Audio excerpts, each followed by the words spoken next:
જય માતાજી મિત્ર, જય ગોપનાથ ચેનલમાં આપનું સ્વાગત છે. સાહેબ, મારે જે વાત કરવી છે, કદાચ તમને જે હું વાત કરું એમાં ટપો ન પડે તો આ વાતથી આગલી વાત પાછલા વિડીયોમાં વટી ગયેલી છે, પાછળના વિડીયોમાં જોઈ લેજો. બરાબર સાહેબ, જે રાજા ભોજ જંતર વગાડતા અને યમદૂતો રજા લઈ અને નીકળી ગયા, પણ આ તો ભાઈ રાજા,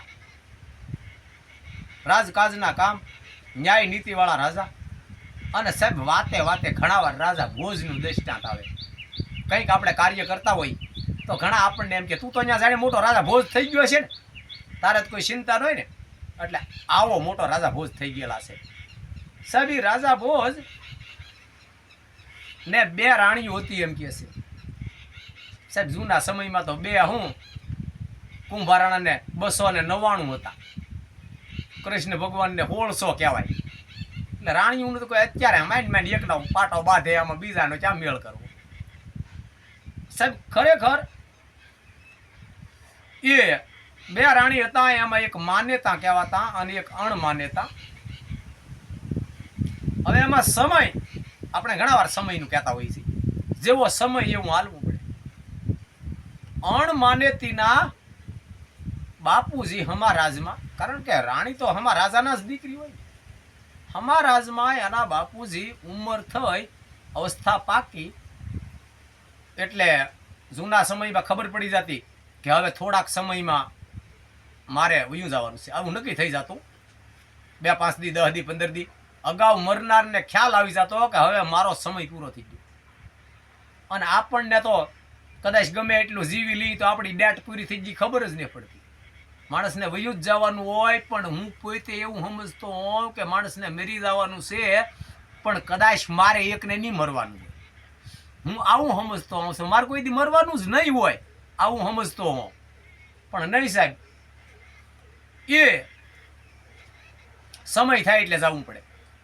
હવે જે અણમાન્યતા રાણી હતા, એના બાપુજી બીમાર પડ્યા અને એને નક્કી થઈ ગયું હવે થોડા દિવસોમાં મારે સધામ જવાનો સમય આવી ગયો. એટલે ત્યારે હગાવાલાને બોલાવી લેતા એ સમય. એટલે કીધું કે ઉજેણ જે બેન છે દીકરી, એને બોલાવી લ્યો, હવે મારો સમય પૂરો થઈ ગયો છે, કદાચ છેલ્લી વાર મળી જાય. ત્યાંથી મારતે ઘોડે એના દૂત આવ્યા અને રાજા ભોજને આવીને હમાસાર આપ્યા કે રાજન,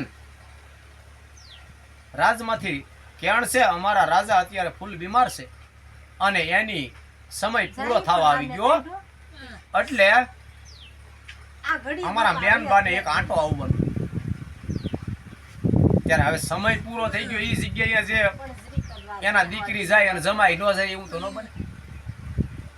એટલે રાજા ભોજે કીધું કાંઈ વાંધો નહીં, હાલો અમે રથ તૈયાર કરાવી છીએ, આવીએ છીએ.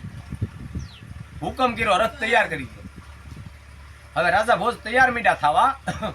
અણમાનેતીને બંગલે હમાસાર આપ્યા કે તમારા બાપુજી બીમાર છે અને રાજાને તમારે જવાનું છે. હવે આ માનેતીના અને અણમાનેતીના તો બાજુમાં જ બંગલા હોય ને. એની હવેલી મેલી માન્યતા રાણીને ખ્યાલ આવ્યો કે અણમાનેતી તૈયાર થાય, રાજા ક્યાંક જાય છે, દાસીન કે જા તપાસ કરી શું છે એમ. જ્યારે હમાસાર શું છે જાણ, દાસીએ જઈને તપાસ કરી આવીને કીધું કે આ રીતે છે, આના બાપુજી બીમાર છે અને રાજા અને અણમાન્યતા રાણી હમા રાજમાં જાય છે, બીમાર છે. એટલે એ સમય એવા હતા ને અત્યારે એવા છે, એકબીજાની શરમે જવું પડે. મારે તમારે મેળ ન હોય, પણ અમુક ટકા માણસોની શરમે જવું પડે. તારે અણમાનેતીએ દાસીને કીધું લાવ મારા કપડા મારે પણ જવું પડે. સમાજ લેવલે એના બાપા મારા બાપા ગણાય, હું ગણું ન ગણું પણ મારા બાપા એના બાપા ગણાય અને એના બાપા મારા બાપા ગણાય, કારણ કે અમે બેનું તરીકે રાજાના ઘરમાં ગણાય. અણમાનેતી રાણી તૈયાર થયા, તૈયાર થઈને આવી ગયા રથે. તમે જાઓ તો મારે પણ આવવું પડે, હાલો એમ. બંને રાણીઓ અને રાજા રથની અંદર ગોઠવાણા, રથને મૂક્યો વ્યાતો. પણ ભાઈ રાજના રથ તો એના જ વર્ણન નો આપણીથી પૂરા પડે એવા રથ હોય. એ રથ પાણીના રેલાની જેમ મીડો હાલવા. જે હમા રાજમાં ગયા, જે માતાજી કર્યા, આશ્વાસન આપ્યું, આવકાર આપ્યો, બેહાડ્યા, રાજનને મળ્યા. કેમ છે? સરસ છે. બેનબા મળ્યા. કા બાપુજી? એ કે કાંઈ વાંધો નહીં બેટા, જો ભાઈઓને રાજ ને બધું આપણું કમ્પ્લીટ હાલે, ઉંમર થાય એટલે ગમે એને જવું પડે, ટેન્શન ન લેતી બેટા, અને ઈશ્વર ભજન કરજે. ચોક્કસ ઈશ્વર કોઈ પણ માણસની લાજ રાખે, ગમે ત્યારે જરૂર પડે તો મારો નાથ આવે. આવી દીકરીને ભલામણ કરી અને રોકાણા. 1 દિવસ, 2 દિવસ, 5 દિવસ પછી તો શું છે કે સમય થઈ ગયો એટલે વયું પણ નથી આવતું ને. એવી જગ્યાએ આપણે ગયા હોય ને ગમે એવી ઉતાવળ હોય તો નથી આવતું. રોકાણા છે. એનો જ્યારે સમય થયો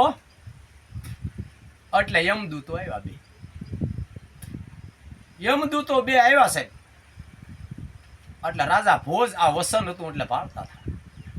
આમ જોયું રાજા ભોજને કે રામ, મારા સસરાનો સમય પૂરો થઈ ગયો છે, હમણે આ લોકો એનું કાર્ય પતાવી રહ્યા.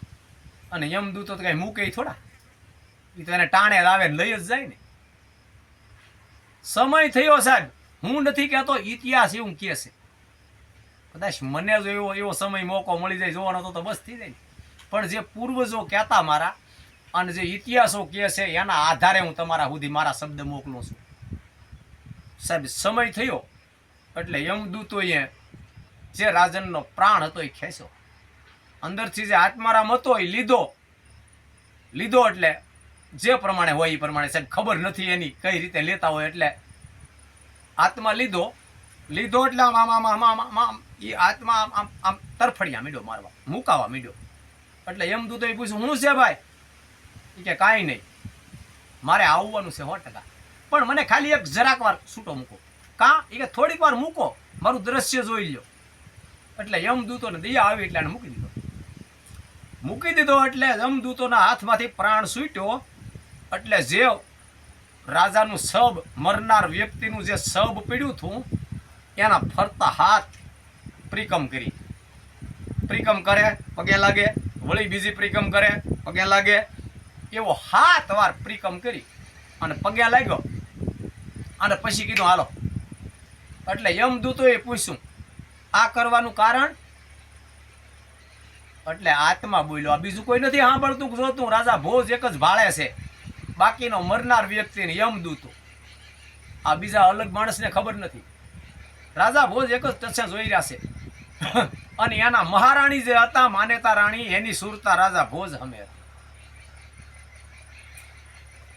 આનું કારણ યમદૂતોએ પૂછ્યું તો એ આત્મા એવું બોલ્યો કે હે દૂત, આ જે ખોળિયું છે આના અંદર હું આવ્યો ત્યારથી અત્યાર સુધી મને આ જે મારું શરીર હતું ને, અત્યારે તો નથી હતું ને, એણે આટલો બધો મને સુખ શાંતિથી અંદર હાંસવો છે કે કોઈ દિવસ મને આમ ન કરવાના ધંધા નથી કરવા દીધા, ન ખાવાનું ખાવા નથી દીધું, ન પીવાનું પીવા નથી દીધું, ક્યારેય મારા મગજની અંદર ખોટા વિચારો નથી આવ્યા.